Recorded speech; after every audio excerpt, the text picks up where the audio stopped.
본 방송에서 제공하는 투자 정보는 투자 판단에 대한 조언입니다. 방송에서 제공하는 주식의 가치, 가격 상승 및 가격 하락에 대해서는 방송사에서 보장하지 않습니다.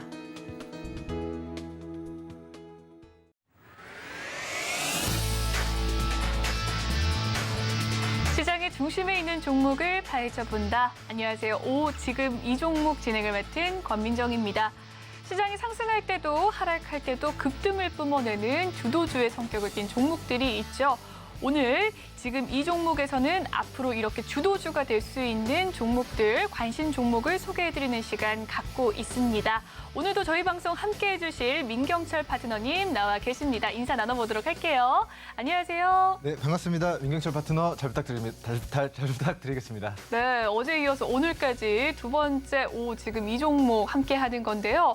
앞서 어제 보셨던 시청자분들이 있으실 수 있지만 오늘 처음 보신 분들도 있을 거예요. 소개 한번 잠깐 간략하게 부탁드리겠습니다. 네, 일단은 제가 올해 이제 우리 방송에서 이야기 드리는 종목들 이제 100종목의 상한가를 잡아내겠습니다라는 포부를 연초에 밝혔는데요. 그런 목표치를 우리 7월 달인데 벌써 우리 120개 종목의 상한가를 잡아내면서 우리 연초의 목표를 초과 달성했습니다. 연말까지 우리 시청자 여러분들과 함께 200개 종목의 상한가 잡아내는 것을 목표로 열심히 좋은 종목들 선별해서 지금 오늘 이 종목 관심 있게 봐야 된다. 관심 종목의 형태로 우리 시청자분들에게 소개를 시켜드리고 우리 방송 마지막에는 히든 종목까지 소개를 시켜드릴 예정이니까 서울경제TV 지금 시청하고 계신 분들 끝까지 오늘 점심시간 정오까지 함께 해주시면 좋을 것 같고요.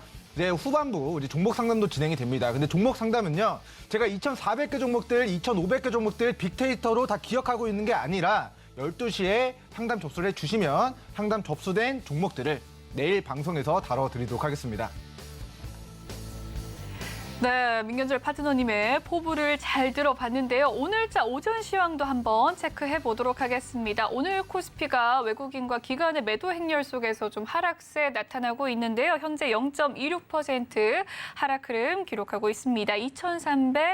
2,368선 지나가고 있는 모습인데요. 코스닥은 다행히 빨간불 켜고 있네요. 어제죠, 애플이 고용과 지출을 좀 축소한다라는 소식 속에서 투자 심리가 위축된 것으로 풀이가 되기도 하는데요. 어떻게 보셨을까요, 오전 시황? 일단은 나스닥 지수가 이제 플러스 1%대 강세를 보이다가 3대 지수가 좀 마이너스로 마무리가 되었습니다. 그에 따라서 우리 증시도 나스닥이 좀 조정을 받았기 때문에 우리 증시도 조금은 이제 마이너스, 좀 하락 반전을 이루어내는 게 아니냐라는 우려가 있긴 했지만 우리 가상화폐 시장에서의 급등과 그리고 나스닥 기술주들은 상대적으로 종목 케이스 바이 케이스였습니다. 그동안 이제 특이적으로 좀 많이 빠졌던 종목 중에 하나가 코인베이스라는 이제 미국의 나스닥에 상장된 이제 암호화폐 거래소입니다. 근데 이 코인베이스가 $400 위에 거래가 되던 기업이 이제 지금은 $40까지 고가 대비 약 마이너스 90% 가까이 조정을 받고 바닥에서 전일자 장중에 17% 그리고 종가는 플러스 9% 마감하게 됨에 따라 오늘 가상화폐 가격 상승한다. 그리고 미국에 있는 가상화폐 거래소 기업들이 주가가 10% 가까이 좀 급등하는 그런 모습들 때문에 첫 번째, 우리 가상화폐 관련된 테마주들 우리 시장에서 수급 좀 강하게 가져갈 수 있다라는 좀 장전의 시황을 좀 브리핑 드렸었고요. 두 번째는 신규 확진자가 다시 이제 7만 명을 돌파했다라는 이슈입니다. 이제 8월 중순까지 다시 신규 확진자 20만 명까지 도달할 수 있느냐에 대한 부분이 우리는 한번 20만 명을 정점을 찍고 왔죠. 그렇기 때문에 과거에 20만 명까지 도달하는 과정에서의 그 공포감만큼은 아니겠지만 이렇게 신규 확진자 20만 명 다시 재도달할 수 있다라는 그런 사회적인 우려가 우리 진단키트와 코로나 관련주들에는 상승의 모멘텀으로 앞으로 8월 중순까지 한 3주 정도 남아있는데 3주 동안 이제 어게인 코로나 관련주들, 코로나 관련주로 실제 실적 기반에서 움직였었던 기업들 위주로 다시 한번 1주에서 3주 정도 순환 슈팅 좀 예상해 보도록 하겠고, 자, 일단 코스피 기업들이 좀 상대적으로 좀 약세를 보이고 있고, 코스닥 기업은 우리 상대적으로 플러스 이제 0.5% 정도 좀 강세를 보이고 있는데, 자, 일단 일각에서는 7월 달 금리 인상, 빅스텝이든 자이언트 스텝이든 전보 스텝이든 단행이 되고, 그리고 9월 달 추가적인 금리 인상이 단행된다 하더라도 7월 달과 9월 달이 우리 금리의 정점이고, 금리 인상을 빠르게 진행하는 정점이고, 그 이후부터는 좀 금리 동결에 대한 목소리들이 높아지고 금리 인하로 통화 정책이 변경되게 되는 시점에는 다시 한번 증시에 큰 우리 경기 침체지만 다시 통화 정책 바뀔 수 있다. 다시 경기 부양책 각국의 주요국들이 내면서 우리 증시의 상승을 견인할 수 있다라는 부분이 연말 정도 돼서 우리 9월달 금리 인상 단행되고 나면은 거기서부터 다시 우리 금리는 높지만 금리는 3%가 넘어갔지만 경기 침체 도래했지만 그럼에도 불구하고 이를 타개할 수 있는 방안으로 금리 동결해야 된다, 금리 인하해야 된다. 각 주요국들 경기 부양책 내게 되는 시점에 그런 우리 경기 부양책의 기대감, 앞으로 더 나아질 수 있다라는 그런 기대감을 가지고 이제 이번 하락장 살아남으신 분들이 또 막대한 수익을 거둘 수 있다라는 관점에서 자 나스닥 아직까지는 박스권 구간 좀 유지를 하고 있습니다. 이제 나스닥에 큰 변동이 없을 경우에는 우리 코스피, 코스닥도 이제 박스권의 그런 구간을 좀 가져가게 될 것이다라는 좀 이야기를 전해드리도록 하겠고, 자 코스닥 기준으로는 자 770에서 710포인트 구간의 이 박스권 등락을 가져가고 있습니다. 자 지금 최근에 코스닥이 이 단기 박스권 상단, 즉 770포인트 구간을 돌파하느냐 마느냐 그 변곡점에 위치해 있는 구간이라고 생각이 되는데요. 자, 어게인 코로나로 제약 바이오 종목들 다시 바닥에서 코로나 테마주로 시세 분출이 나온다면 아니면 뭐 특정 테마주, 특정 주도주들이 뭐 가상화폐든 비트코인이든 게임이든 NFT든 메타버스든 코스닥 시총 상위 종목들에 대한 우리 섹터가 보통 제약 바이오, 게임, 2차 전지 이런 쪽으로의 이제 시총이 높은 기업들이 많기 때문에 자, 첫 번째 자동차 부품 혹은 두 번째 게임, 뭐 NFT, 블록체인, 메타버스, 뭐 비트코인 이런 쪽으로의 테마 혹은 제약바이오 테마가 이제 8월 중순까지 다시 신규 확진자 증가하는 모멘텀으로 자 코스닥 지수가 좀 중기적으로는 840포인트 구간까지 좀 주가 시세를 만들어낼 수 있을지 여부를 우리가 770포인트를 강하게 지지해주면서 추가 상승을 가져갈 것인가를 우리 시청자분들이 지수 방향성 좀 잘 체크해 주시면 좋을 것 같습니다. 그래서 어찌됐건 우리 코스닥 우리 지난달 6월달 그리고 7월 초 우리 710포인트 구간 2년 전의 저가를 좀 위협하는 수준까지의 낙폭을 크게 가져가서 많은 분들 좀 불안해하셨을 거라고 생각하는데요. 자, 지금은 770포인트 단기 저항, 단기 박스 상단을 돌파하는 구간이므로 나스닥 마이너스 1% 가까이 조정받았지만 우리 코스닥 지수는 이게 웬일? 나스닥이 빠지면 같이 무너졌었던 코스닥 지수가 이제는 조금은 달라지지 않았나. 그리고 앞으로는 840포인트 구간까지 저는 추가 상승 가능성 예상해 드리도록 하겠고 지금 보유 중인 종목들은 우리 코스닥 지수가 올라간다고 해서 모든 종목들이 올라가는 건 아니지만 그래도 개별 종목들 지수 올라갔을 때 더 좋은 가격에 매도할 수 있는 기회가 올 거라는 믿음을 가지고 우리 시청자 여러분들 코스닥 840포인트 부근까지는 개별 보유 중인 종목들 조금 더 분할 매도, 조금 더 수익을 극대화 혹은 물려있는 종목들 조금 더 올라왔을 때 비중 정리하는 그런 판단을 좀 진행해 보시면 좋을 것 같습니다. 네, 오늘 오전 시황과 더불어서 전반적인 코스피와 코스닥의 흐름 그리고 글로벌 증시까지 소개해 주셨습니다. 두 가지 이슈가 있었네요. 최근에 비트코인 시세가 2,900만 원 선에서 머물러 있는 모습으로 가상화폐 투자 심리가 다시금 살아날 수 있다라는 이 가상화폐 관련주 또 꼽아주셨고요. 단기적인 이슈로서 코로나19 신규 확진자가 7만 명 돌파함으로써 다시금 어게인 코로나19 관련주가 각광을 받을 수 있다라는 점까지 이야기를 해주셨습니다. 더 자세한 소식 듣고 싶으시다면 노란톡방 들어와 주시면 되겠는데요. 민경철 파트너님과 함께 하실 수 있는 방법 소개해 드리도록 하겠습니다. 문자 받는 사람 번호에 샵 0082번 눌러주신 뒤 민경철이라고 입력한 뒤에 전송을 해주시면 노란톡 입장 방법 도와드리도록 할 테니까요. 많은 관심 부탁드리겠습니다. 그리고 종목에 대한 상담 코너도 마련되어 있습니다. 역시나 노란톡방에 입장해 주셔서 종목 고민 남겨주시면 되겠는데요. 잠시 후 낮 12시부터 종목 상담 받도록 하겠습니다. 종목 명과 매수가 비중 남겨주시면 도와드리도록 할 테니까요. 많은 참여 부탁드리겠습니다. 본 방송에서 제공해드리는 정보는 투자 판단을 위한 조언일 뿐 해당 주식의 가치와 수익률을 보장해드리진 않습니다. 서울경제TV는 자본시장 통합법을 준수합니다. 1:1 투자 상담 등 모든 불법 행위 엄중하게 금지하고 있습니다. 그리고 서울경제TV와 서울경제신문은 당사의 브랜드입니다. 서울경제증권TV와는 무관하다는 점 꼭 기억해 주시길 바라겠습니다. 그리고 서울경제TV는 개인정보 보호법을 준수합니다. 상담 접수 시에 수집한 개인정보는 동의 없이 별도의 목적으로 사용되지 않습니다.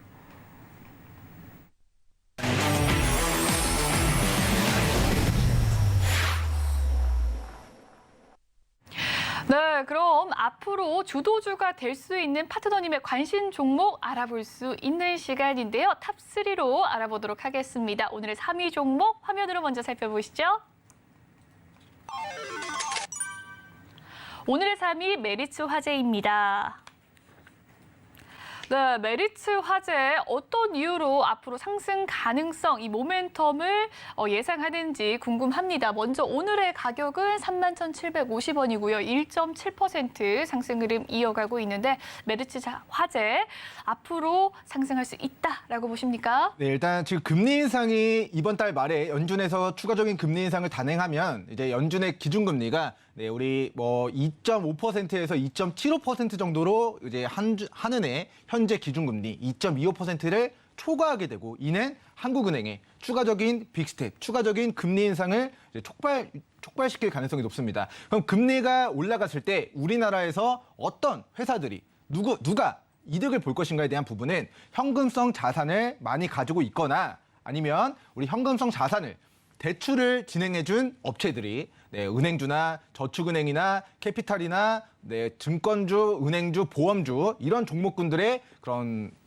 수혜가 좀 예상이 된다라는 부분 많은 투자자분들 네, 이미 알고 계실 거라고 생각이 됩니다. 자, 그중에서도 동사는 자, 보험업을 진행하고 있습니다. 우리 고객사들이 매달 네, 우리 납입하는 그런 보험료를 동사는 유가증권에 투자를 진행하고요. 그리고 대출업을 진행해서 이 영업이익의 46% 정도가 이 보험 이제 가입자로부터 이제 납입된 그런 보험료를 현금성 자산을 그냥 은행에다 방치하는 게 아니라 이것을 대출 업무를 진행해 줌으로써 대출업을 함으로써 영업이익의 46%가 이제 동사의 이제 대출로 인한 영업이익으로 잡히게 됩니다. 그래서 작년 기준으로 자 메리츠 화재의 시가총액이 4조입니다. 그런데 자, 매출액 10조 정도를 기록했고요. 그 중에서 영업이익이 자 9천억 정도를 기록했는데 자 올해 1분기 1월부터 3월까지 금리가 아주 조금 올랐습니다. 그때 당시에 영업이익이 2,970억으로 네, 우리 금리 인상 아직 추가적으로 단행되지 않았지만 자 대출업에 대한 이자 수익이 증가하면서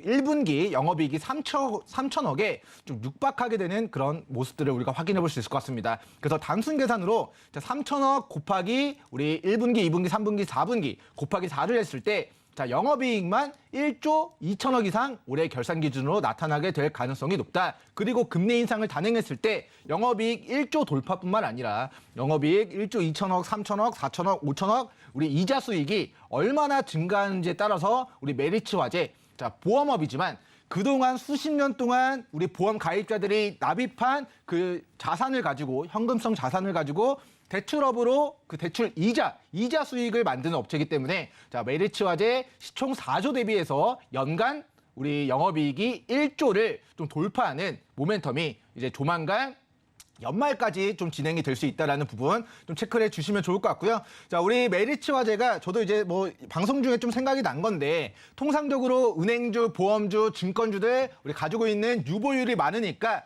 배당도 통상적으로 많이 해줍니다. 그래서 이 회사들 2018년도부터 배당 4.7%의 결산 배당을 진행했고요. 2019년도 기준 3.8% 그리고 2020년도 기준으로 4.6%의 결산 배당 그리고 2021년도 기준으로 7.9%라는 정말 엄청난 네, 배당 수익을 볼 수가 있었습니다. 자, 그리고 자, 올해 연초 이게 뭐 이때는 이제 1.9%로 굉장히 낮은 좀 배당률을 좀 보이긴 했습니다만 자 어찌됐건 영업이익과 영업이익이 1조 2천억으로 폭발적으로 증가하면 배당이라는 게 회사가 돈을 많이 번 것에 대한 주주들의 환원 정책이거든요. 회사가 영업이익을 많이 냈다? 그러면 자 내년 주주, 그러니까 올해 결산 기준, 올해 마지막 거래일 기준 주주들에게 메리츠 화재 주주분들에게 배당을 진행해 줄 텐데 그 배당이 적게는 2% 수준이고 많게는 자, 우리 8% 수준이고 평균적으로는 4에서 5% 수준인데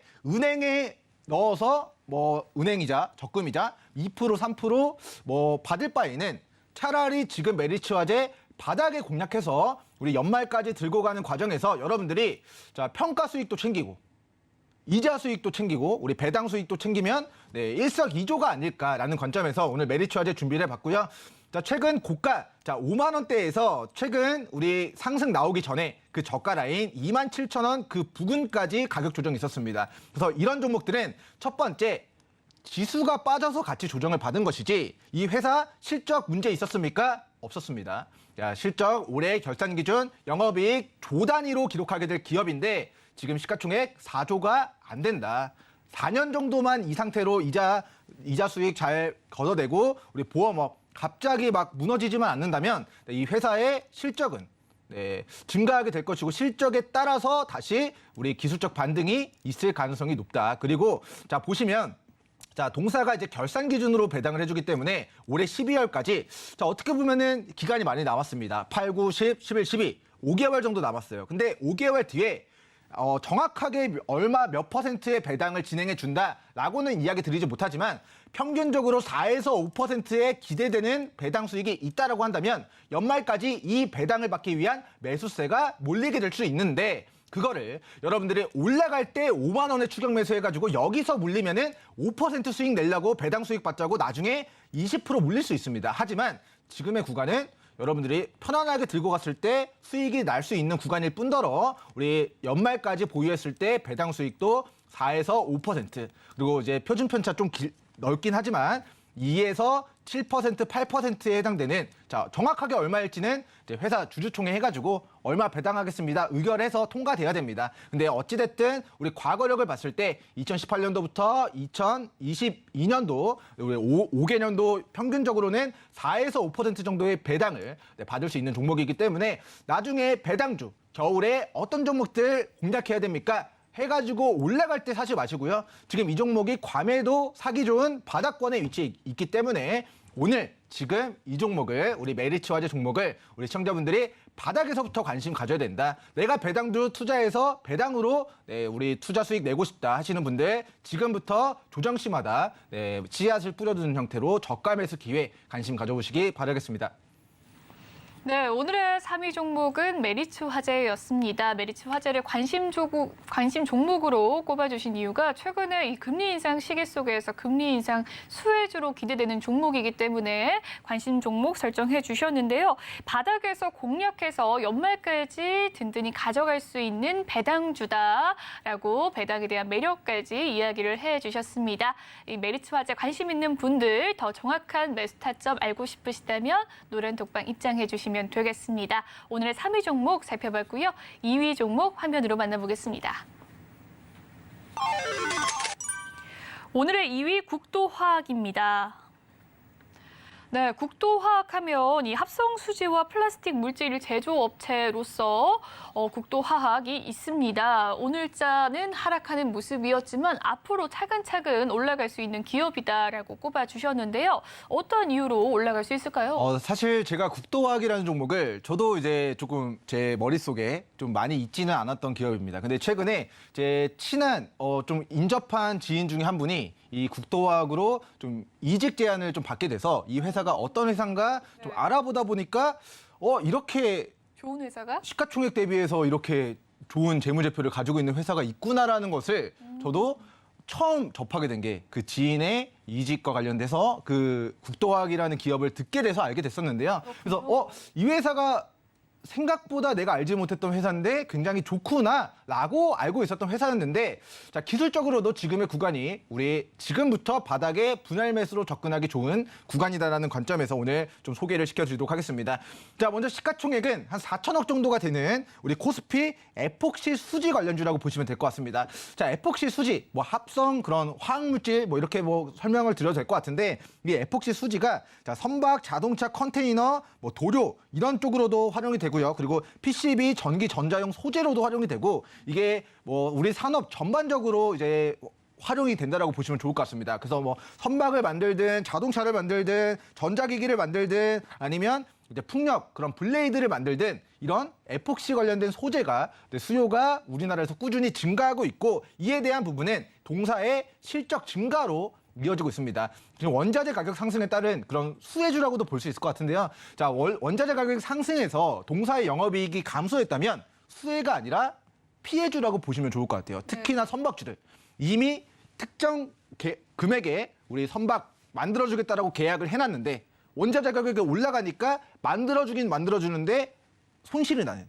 그런 아이러니한 사태가 발발하고 있는 반면에 이런 국도화학 종목 같은 경우는 원자재 가격이 상승하는 그것을 구매하는 업체들에게 이제 그런 가격 인상을 통해서 이제 그런 가격 인상분을 전가할 수 있는 그런 기업이다라는 부분이 재무제표로 우리가 확인할 수 있을 것 같습니다. 그래서 2021년도 자, 인플레이션의 뭐 최정점은 아니지만 이제 물가가 올라가고 있는 과정, 원자재가 상승하고 있는 과정에서 동사의 매출액이 2020년도 1조 1,000억에서 1조 5,700억으로 30% 가까이 증가했다라는 것을 우리가 체크해 볼 수 있을 것 같고요. 자, 두 번째는 2020년도 코로나 터졌을 때 영업이익이 500억이 안 됐습니다. 근데 이제 작년 결산 기준으로 영업이익 2,000억 달성하는 그런 기염을 보였다. 자, 영업이익이 4배 증가했다라는 것은 실적이 폭발적으로 증가했다라는 것을 의미하기 때문에 2021년도 자, 호실적 모멘텀으로 주가가 자, 92,000원까지 좀 폭발했었던 부분들 우리가 확인해 볼 수 있을 것 같습니다.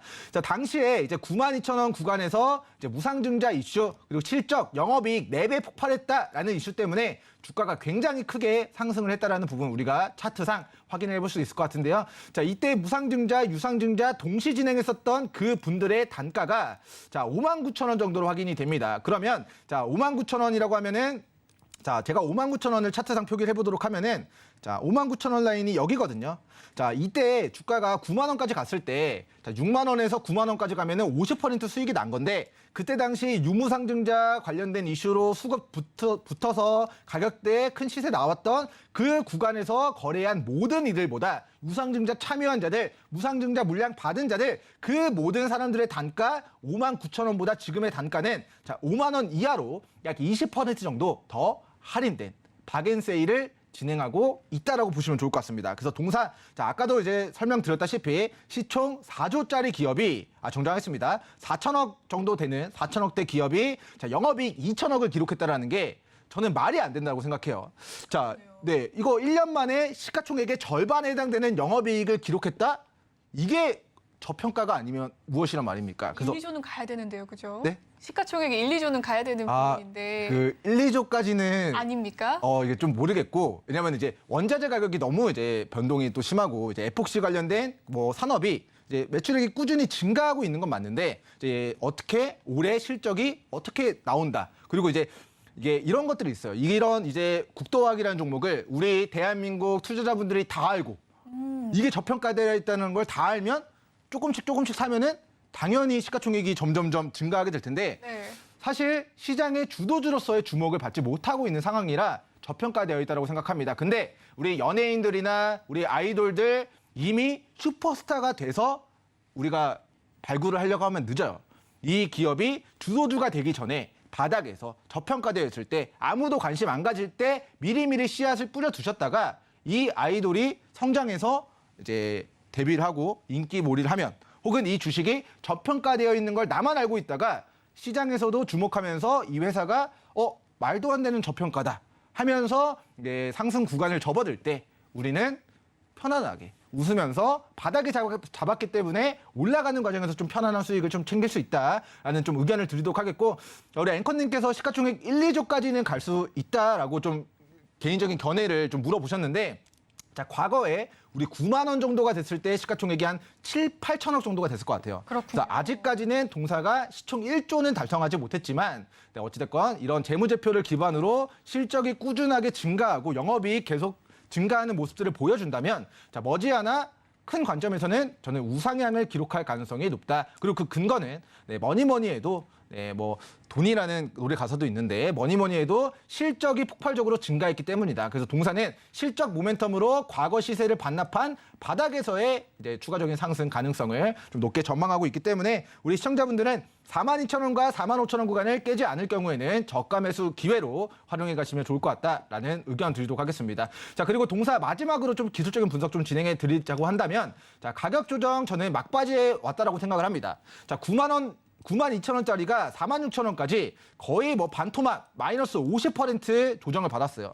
자, 저는 개인적으로 이런 거 못 참습니다. 편의점 갔는데 1+1 행사하면은 제가 안 사고 싶어도 왠지 사고 싶은 마음이 들거든요. 근데 우리 국도와 기존부터 이 회사를 알고 있었던 분들은 자 9만 원짜리가 4만 원대까지 빠졌기 때문에 자 1+1 저가 매수 파격 할인 행사 구간이다라는 거를 아실 분들은 아실 거라 생각합니다. 근데 저는 지금의 구간을 비교하자면 여러분들이 사고 싶었던 우리 샤넬백이나 뭐 아버님들이 사고 싶었던 뭐 독일 수입차들 갑자기 50% 할인 행사한다고 하면 일단 사야죠. 그렇죠. 그리고 내가 안 쓰더라도, 내가 안 타더라도 정상가로 회귀하면 되팔아도 이득입니다. 리셀해도 이득입니다. 그 관점에서 지금의 우리 국도화학 종목이 우리 재무제표 회사 이제 실적 폭발한 것 대비, 기업 가치 대비 우리 박앤셀 구간이기 때문에 그냥 편안하게 지금 당장 내가 이걸 사용하지 않는다 하더라도 심어놨다가 나중에 정상가로 회귀하면 그때 여러분들이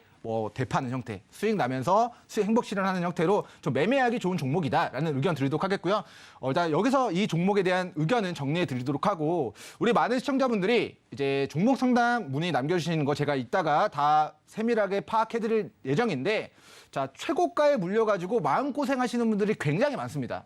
자, 바닥에 사면 기간 보유했을 때 안전하게 수익이 날 수 있는 종목이 있음에도 불구하고 급등주, 테마주 막 폭등했을 때 1000%, 2000% 올라갔을 때 거기서 잘못 물려가지고 마이너스 30%, 40%, 50% 물리는 일이 있는데 그렇게 제가 사면 손실입니다 하시는 분들은 반대로 여러분들이 고가 매수해서 저가에 손절할까 말까를 고민하는 게 아니라 저가에 매수해서 올라가는 과정에서 언제 수익을 챙기면 좋을까 이런 고민들을 좀 하시는 형태로 좀 매매 전략을 좀 바꿔보시면 좋을 것 같습니다.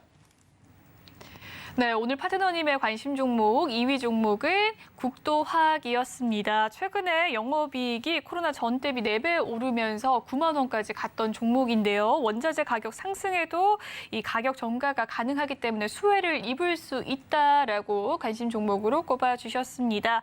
이 가격 라인은 42,000원을 깨지 않으면 저가 매수의 기회로 활용해봐도 좋다라고 말씀을 해주셨는데요. 더 정확하게 매수 타점 또 관심 있으시다면 노란독방 입장해 주셔서 더 자세한 문의 받아 가시길 바라겠습니다. 네, 대망의 1위 종목 화면으로 살펴보시죠. 오늘의 1위 에이펙트입니다. 네, 메모리 반도체 테스트 기업으로서 주 고객사가 SK 하이닉스인 에이펙트인데요. 오늘자는 강보합권에 거래가 되고 있습니다. 4,045원 현재 가격 지나가고 있는 가운데 에이펙트는 어떠한 이유로 상승을 좀 할 수 있을까요? 네, 일단은 우리 에이펙트 같은 경우는 반도체 후공정 테스트 업체입니다. 우리가 스마트폰을 사든 노트북을 사든 옷을 사든 불량품이 있으면 구매한 데 가서 교체를 하지 않습니까? 네. 근데 그런 일련의 과정을 우리가 불량품이 안 나오도록 테스트를 하는 그런 업체라고 보시면 좋을 것 같고요. 자, 이미 뭐 반도체를 만드는 그런 핵심, 그런 기술력을 보유하고 있는 회사는 아니지만 이 반도체가 잘 만들어졌는지, 잘 불량인지를 좀 판단하는 후공정으로서의 그런 반도체 테스트기, 그런 용업 사업을 영위하고 있다라고 보시면 좋을 것 같습니다. 자, 에이펙트를 지금 관심 있게 봐야 되는 이유는 제가 추세선을 한번 그어봤습니다. 자, 지금 차트 보도록 하겠습니다. 자, 일봉상 2018년도부터 2020년도까지 약 5년 정도의 차트를 제가 화면에 띄워놨습니다. 지금의 구간이 자, 일봉상 바닥이냐 고가냐 이것을 저에게 물으신다면 인지상정 바닥이다라는 이야기를 좀 드리도록 하겠습니다. 자, 이 바닥은요. 자, 과거에 앞으로는 어떻게 될지 모르겠습니다. 하지만 과거 2018년도 매수했다면 자, 3,800원에서 주가 6,800원까지 뭐 대략 40% 이상의 수익을 한번 챙길 수가 있었습니다. 그리고 나서 그 시세를 반납한 이중 바닥에서는 어떻게 됐을까요? 또 3,800원, 3,700원 구간에서 주가 8,800원까지 100% 이상의 추가 수익을 낼 수가 있었습니다. 자, 그리고 나서 그 시세를 반납한 저점과 그 저점, 우리 이 구간은 여러분들 2020년도 코로나 터져가지고 삼성전자 막 뭐 4만전자도 깨지고 막 38,000원 막 이렇게 갈 때 그때 당시에 동사의 주가가 3,500원까지 조정을 받았던 과거력이 있는데요. 그리고 3,500원까지 조정을 받았으나 다시 이 추세 하단을 크게 깨지 않는 선에서 회복을 하자, 이 과매도 구간을 극복하자 다시 한번 주가가 9,000원까지. 어찌됐건 기간 보유를 했을 때 바닥에 공략만 한다면 여러분들이 시간 보유했을 때 주식을 사는 게 아니라 시간을 사라 이런 말들도 있죠. 격언 중에. 어찌됐든 5년 동안 과거 데이터를 살펴보면 계속 매수했을 때 최소 40에서 많게는 100%의 시세를 노려볼 수 있는 구간이 바로 지금의 구간이 아닌가. 지금 5년 동안에 4번 정도 기회가 왔습니다. 첫 번째 2018년도에 한 번 왔고요. 두 번째 2019년도에 한 번 왔고, 세 번째 2020년도에 한 번 왔고, 그리고 나서 2020년도 코로나 폭락장 이후에 증시 폭발하면서 매수 기회를 안 줬습니다. 그리고 작년에 매수 기회가 없었어요. 근데 올해 증시가 무너지면서 이 과매도 구간의 저가 매수 기회를 2020년도 3월달 이후에 2년 만에 25개월 넘는 기간 동안 기다려가지고 지금 매수 타점을 제가 포착을 했다라고 보시면 좋을 것 같습니다. 그래서 5년 만에 한 번, 두 번, 세 번, 네 번 10만 불, 100만 불, 1000만 불, 10,000만 불짜리 매수 타점 구간에 위치해 있는 만큼 자, 반도체 이제 장비 업체, 테스트 업체, 후공정 업체로서의 그 기술적 반등을 좀 눌러보시면 좋을 것 같고요.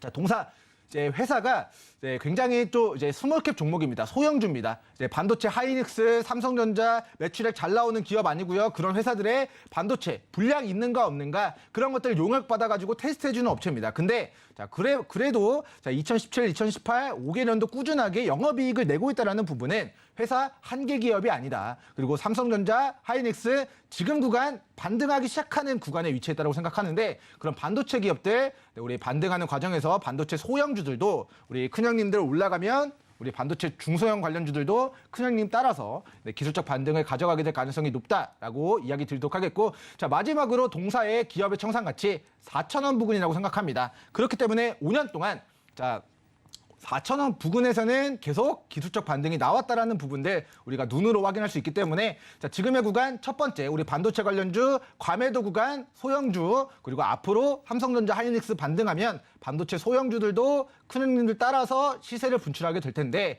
기업 청산가치 4,000원 근방까지 우리 가격 조정 마치고 힘을 모아가는 구간에 위치해 있으므로 지금 여러분들 급등주 추격 매수해가지고 뭐 승부 보실 분들은 자신 있으면 하셔도 됩니다. 하지만 저는 급등주 추격 매수해서 수익 난 적이 많이 없습니다 하시는 분들은 지금 에이펙트 오늘 저점에 매수 기회를 줄 때 분할로 접근해 가시면 좋을 것 같다라고 좀 이야기를 드리도록 하겠고요. 동사 코로나19 폭락장에서의 저점 3,700원과 3,750원 구간만 깨지 않으면 여러분들 현재가 밑으로 조정 시 분할 매수 접근 유효하다라는 의견 드리도록 하겠습니다. 네, 오늘의 1위 종목은 에이펙트였습니다. 코스닥의 소형주로서 반도체 관련 기업인데요. 앞으로 반도체 기업들의 호황이 이루어지면 역시나 수혜를 받을 수 있는 종목이라고 합니다. 현재 최근 5년간 4번째 바닥에 이르는 저점 라인이라고 하는데요. 계속해서 모아가는 중이다라고 말씀을 해주셨습니다. 분할 매수의 관점으로 접근을 해주시고 3,700원 이하로 떨어지지만 않으면 계속해서 분할 매수해도 좋다라고 말씀을 해주셨습니다. 셨으니까요. 관심 종목으로 설정해 주시고 계속해서 관심이 가져지신다면 노란톡방 입장해 주셔서 더 자세한 문의해 주시길 바라겠습니다. 그럼 저희는 다음 코너인 종목 상담 코너로 돌아오도록 하겠습니다.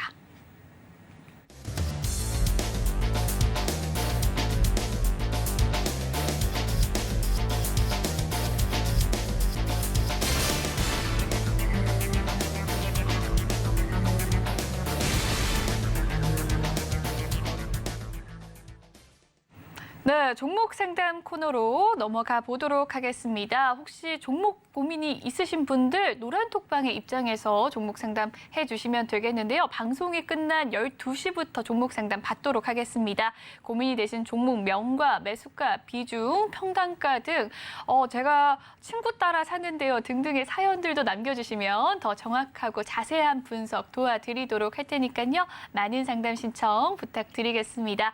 그럼 첫 번째 상담 바로 넘어가 보도록 할게요. 노란톡에서 예원님이 문의해 주신 종목입니다. IHQ에 대한 상담이고요. 매수가는 1,650원, 비중 15% 가지고 계신다고 하는데 어떻게 하면 좋을지 대응 방법 파트너님 연결해 드리도록 하겠습니다. 네, 일단 우리 IHQ가 최근에 이제 굉장히 큰 조정을 받았습니다. 이제 뭐 쌍방울 그룹주들, 네. 그리고 이제 KH 그룹주들이 어떻게 보면은 조금 정치적인 이슈라 조심스럽지만 주식시장에서는 자, 이재명 이제 의원과 뭔가 정치적으로 좀 엮여 있는 부분들이 혹여나 좀 문제가 되지 않을까라는 우려로 인해서 좀 증시가 우리 관련된 그룹주들이 굉장히 큰 조정을 받았다라고 좀 보시면 좋을 것 같은데 평단가가 1,650원인 반면에 현재가 700원 정도로 고가 대비 마이너스 한 50% 정도 좀 물려있는 구간이라서 이 회사가 상장 폐지되는 거 아니냐라는 우려감이 좀 있으신 것 같습니다. 실제로 동사가 거의 한 10년 동안, 20년 동안 글로벌 금융위기 이후에 최저점을 최근에 갱신했습니다. 그러니까 2008년도 이제 나라가 이제 망하느냐 안 망하느냐 IMF냐 경제 위기냐 그럴 때의 저점을 IHQ가 이탈했기 때문에 보통 이런 종목들이 역사적인 저점을 이탈하는 경우는 이 회사가 상장 폐지되는 거 아니냐라는 우려가 높아질 때 이런 경우들이 많아서 네. 그런 고민이 또 있으신 것 같은데 일단 평단가가 이제 손실 구간이 마이너스 50% 구간이라 오늘 제가 분석해드리는 내용들을 끝까지 이제 참고하셔가지고 투자 판단 결정해 주시면 좋을 것 같습니다. 자, 일단 개인적인 의견이긴 하지만 제가 최대한 제가 분석할 수 있는 내용들 다 담아봤으니까 끝까지 시청해 주시고요. 자, 일단 우리 IHQ는 이제 필룩스의 그룹사입니다. 그래서 KH 필룩스 주식회사, KH전자 뭐 이런 계열사들 상장사들 보유하고 있고요. 자, 우리 지배 구조를 제가 좀 가져와 봤습니다. 자, IHQ가 IHQ의 최대 주주는 비상장 KH미디어고요. KH미디어의 이제 최대 주주는 KH건설이라는 상장사입니다. 그래서 KH건설의 최대 주주는 장원테크고 장원테크의 최대 주주는 KH의 필룩스고 KH필룩스의 최대 주주는 우리 KH전자 그리고 KH전자의 최대 주주는 클로이 블루조합이고 그 클로이 블루조합의 최대 주주는 건아홀딩스입니다. 그래서 어떻게 보면은 IHQ는 우리 엔터 쪽, 방송 쪽, 뭐 드라마 제작 이런 쪽으로의 사업을 영위하고 있지만 그 위에 우리 그룹주들의 하나 계열사일 뿐이다라고 보시면 좋을 것 같습니다. 그래서 어찌됐건 뭐 우리 이 회사 주인이 누구인가 이런 것들을 쭉쭉쭉 따라 올라가다 보니까 아버지의 아버지가 우리 건아홀딩스라는 부분을 우리 지배구조상 확인해 볼 수가 있을 것 같습니다. 그래서 어찌됐든 건아홀딩스가 실질 사주다라고 보시면 좋을 것 같은데요. 자, 비상장 기업이기 때문에 제가 우리 기업 개왕 자료를 좀 준비해 봤습니다. 자료를. 우리 건아홀딩스, 우리 진태원 님이 대표자이기 때문에 IHQ의 실질적인 주인은 진태원 대표가 아닐까? 건아홀딩스의 진태원 대표가 아닐까라고 생각해 볼 수 있을 것 같은데 그게 아니라 우리 동사의 그 비상장 기업, 우리 뭐 투자 조합인 것 같은데 이 회사 20억 정도의 자본금을 들여서 이제 만든 회사입니다. 그래서 이 회사 경영 자문업을 목적으로 이제 강남구 논현로에 이제 2020년도 9월달 만든 회사인데 그 회사의 최대 주주가 누군고 봤더니 배상윤 사주입니다. 그래서 실질적으로 KH그룹과 IHQ와 이런 그룹주들 쭉쭉쭉쭉 올라가다 보면은 그 회사 끝에는 건하홀딩스라는 기업이 있는데 이 회사는 20억 정도 자본으로 만들어졌고 그 회사 지분은 배상윤 우리 주주가 가지고 있다. 그래서 대표가 실질 사주가 아니라 배상윤 씨가 실질적인 이제 사주가 된다. 이제 배상윤 회장이 이제 실질적인 사주가 된다라는 부분 체크해 보시면 좋을 것 같습니다. 자, 그리고 주목하셔야 될 부분 중에 하나가 KH강원개발이라는 회사를 KH전자와 KH필룩스가 출자를 해가지고 이 회사를 만들었습니다. 비상장 기업을 이제 특수목적 법인으로 만들어가지고 이걸 알펜시아 골프장을 강원도에 인수를 했습니다. 자, 이 알펜시아 골프장, 사업비가 1조 7천억 가까이 들여서 이 골프장 강원도랑 강원도 개발 공사에서 이 골프장을 만들었어요.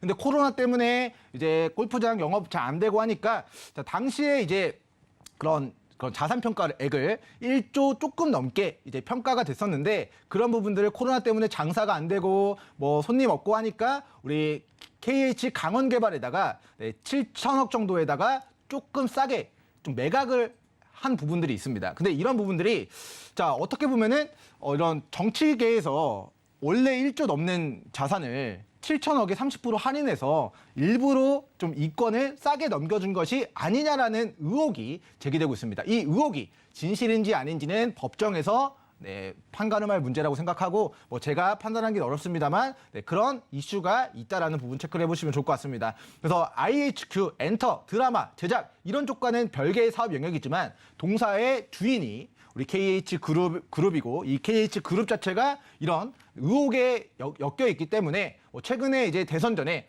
뭐 대장동 의혹이라든가 부동산 개발과 관련된 부분들이 조금 이슈화가 되면서 이런 기업들이 자, 주가가 하락하는 그런 이유가 이런 의혹들이 제기되면서 혹여나 이 과정에서의 불공정 거래나 혹여나 이 과정에서의 배임 횡령이 있지 않았을까라는 그런 우려 때문에 KH 그룹주들이 전방위적으로 지금 바닥권에 좀 위치해 있는 상황이다라고 보시면 좋을 것 같습니다. 그래서 2020년도 3월 달 코로나 폭락장에서의 저점과 2008년도 글로벌 금융위기에서의 저점을 이탈한 상황이다라고 보시면 좋을 것 같고요. 자, 아까도 이제 좀 쿠션을 깔아드렸지만 자, 이런 의혹 진실일지 아닐지 실제 어떻게 판결을 날지는 정확하게 모르겠습니다. 그런 부분들은 이제 법적인 문제, 정치적인 문제의 의혹, 조심스럽지만 자, 어찌됐든 살아남을 수 있을 것인가에 대한 물음은 저는 동사는 조금 살아남을 가능성이 현 정부에서는 좀 높지 않을까라는 개인적인 견해를 밝혀드리도록 하겠습니다. 자, 이제 이석웅 변호사, 우리 법무법인 이제 서우 이제 법무법인 이제 변호사 대표 이제 어떤 분을 이제 사회이사로 이제 작년에 선임을 했습니다. IHQ에서. 근데 이 회사는 이제 윤석열 대통령의 이제 충남고 1년 선배이자 서울대 법대 선배로 알려져 있어서 이제 이런 뭐 인맥적인 부분들, 이제 법적인 문제 사회이사로 이런 변호사님을 이제 사회이사로 선임을 했는데 하필이면 또 이제 선임을 하신 분이 우리 윤석열 대통령의 그런 고등학교 선배자 서울대 법대 동문으로 알려져 있어가지고 자, 이 부분을 조금 참고해 보시면 좋을 것 같다라는 의견 드리도록 하겠고 자, 이제 알펜시아 인수권과 관련해서는 이제 배임 횡령 이런 부분들이 터지면 삼성전자도 우리 뇌물죄로 배임 횡령 이슈로 잠깐 상장 폐지 실질 심사를 했던 것처럼 아무리 뭐 우량한 기업이라 하더라도 이 배임 횡령이 터지면 상장 폐지 가능성이 있는 건 어쩔 수 없습니다. 하지만 이런 부분들에 대한 이상한 자금 흐름에 대한 부분들만 없다면 의혹으로 끝나게 된다면 상장 폐지 사유가 현재로서는 발생했다라고 보긴 좀 어렵다라고 보도록 하겠고요. 자, 대신에 우리 재무제표상 리스크가 좀 있습니다. 이 회사는 3개년도 적자를 기록을 하고 있습니다. 자, 코스닥 상장 규정에 따르면 4개년도 연속 적자를 기록할 경우에는 관리 종목 지정 사유가 됩니다. 물론 기술 특례거나 뭔가 신기술을 보유하거나 하면은 유예가 되지만 7년 정도까지는 유예가 되지만 동사는 콘텐츠 제작, 엔터, 방송 이런 쪽으로 뭔가 첨단 신기술을 가지고 있는 회사가 아니기 때문에 4개년도 연속 적자를 기록하게 될 경우에는 관리 종목 지정 사유가 발생될 수 있다라는 부분 체크해 보시면 좋을 것 같습니다. 자, 즉 결산보고서상 올해 연말까지 우리 흑자 전환 이뤄내지 못하면 상장 폐지 사유는 아니지만 관리 종목 지정 사유가 되고 이거를 그 다음 연도에도 적자가 지속되면 5개년도가 적자가 되면 그때 상장 폐지 사유가 발생된다라고 체크를 하도록 하겠습니다.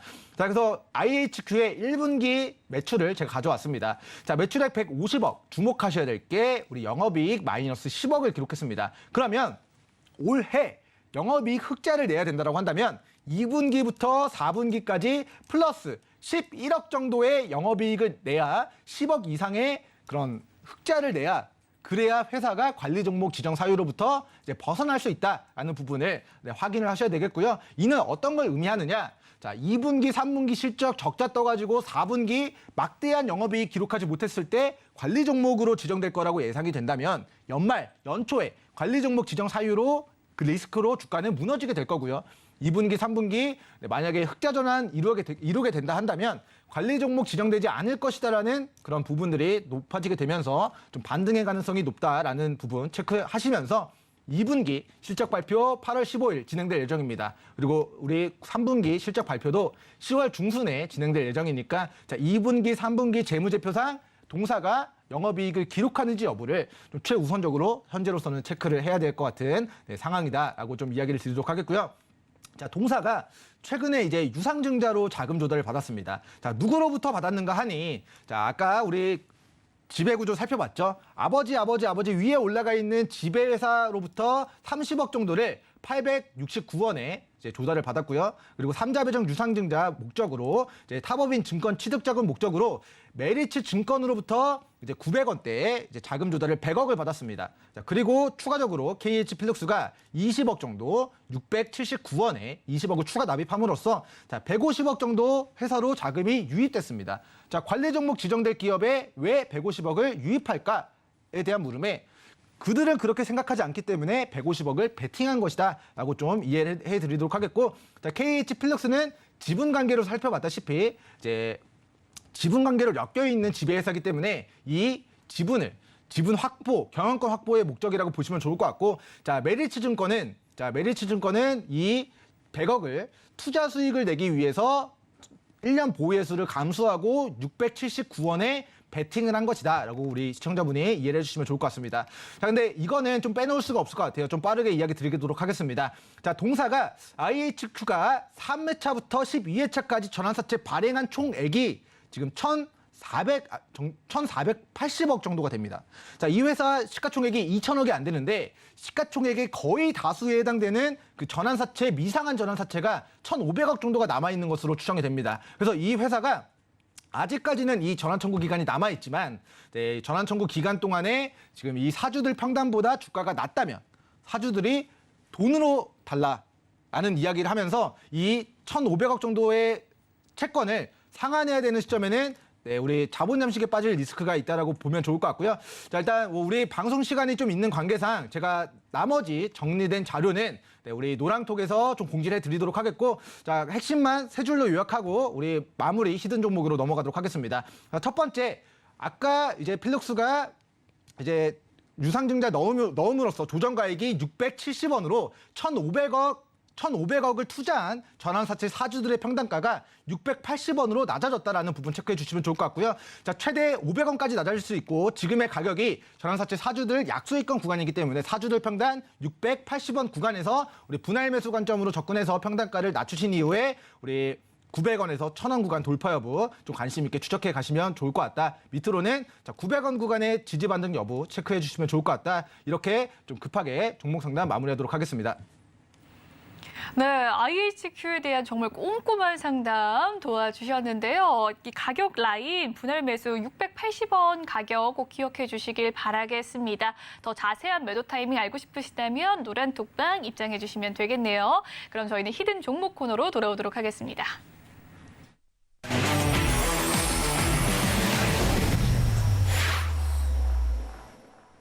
네, 이번 시간 오늘의 수익의 기회를 맛볼 수 있는 히든 종목 시간입니다. 발빠르게 급등의 종목을 알려주실 시간인데요. 힌트 먼저 들어보도록 하죠.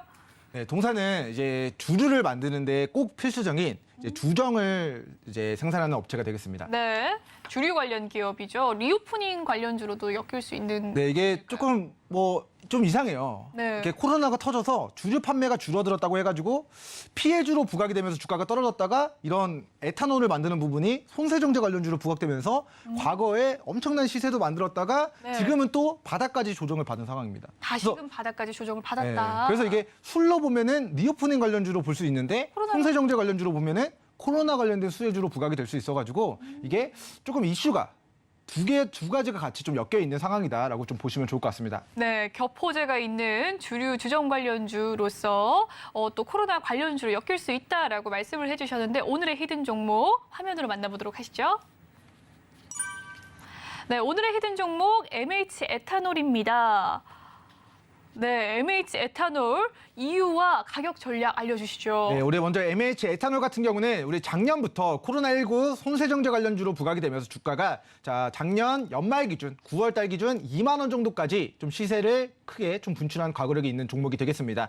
자, 동사가 이제 손세정제의 원료로 사용되는 에틸, 알코올을 생산하는 부분이 코로나 테마주로 부각되면서 과거 주가 7,000원에서 19,000원까지 150% 이상의 상승을 좀 가져간 이유다라고 보시면 좋을 것 같고요. 자, 지금의 구간은 19,500원에서 주가가 반토막이 났습니다. 반토막이 넘게 조정을 받았어요. 즉 과매도 구간에서 가격 조정이 마무리된 단계에서의 수급이 오늘 강하게 들어오고 있다. 자, 왜 들어오고 있느냐? 국내 신규 확진자 다시 7만 명을 돌파한다는 이슈 때문에 다음 달 20만 명 가면 되면 어떡하지? 라는 그런 우려와 공포가 코로나 관련된 테마주들은 과거 시세를 반납한 리셋된 구간에서 코로나 테마주긴 했지만 테마주로 올라간 상승이 없는 구간에서의 다시 이슈가 부각이 되고 있다. 다시 대세 상승 구간 주요 매물을 돌파하면서 뜨거워질 수 있는 구간으로 접어들고 있고 이를 거래대금을 터트리면서 시세가 분출되고 있기 때문에 자, 누군가가 돈을 써서 거래대금 세금 내면서 왜 주가를 들어 올릴 것인가에 대한 물음에 저는 위로 더 큰 그림을 그리기 위한 그 기준을 세우는 날이 우리 MH 에탄올 오늘이다라는 의견 드리도록 하겠습니다. 네, 좋습니다. 여기까지 들어보도록 할게요. MH 에탄올 오늘의 히든 종목이었는데요. 거래 대금이 지금 몰리고 있다라고 말씀을 해주셨습니다. 더 정확한 가격 원하신다면 노란톡방 입장해 주시면 되겠습니다. 본 방송에서 제공해드리는 정보는 투자 판단을 위한 조언일 뿐 해당 주식의 가치와 수익률을 보장해드리진 않습니다. 서울경제TV는 자본시장 통합법을 준수합니다. 1:1 투자 상담 등 모든 이 불법 행위 엄중하게 금지하고 있습니다. 그리고 서울경제TV와 서울경제신문은 당사의 브랜드입니다. 서울경제증권TV와는 무관하다는 점 꼭 기억해 주시길 바라겠습니다. 또한 서울경제TV는 개인정보보호법을 준수하는데요. 상담 접수 시 수집한 개인정보는 동의 없이 별도로 사용되지 않습니다. 오늘 준비한 소식은 여기까지고요. 저희는 내일 11시 생방송으로 다시금 찾아뵙도록 하겠습니다. 시청해 주신 여러분 고맙습니다.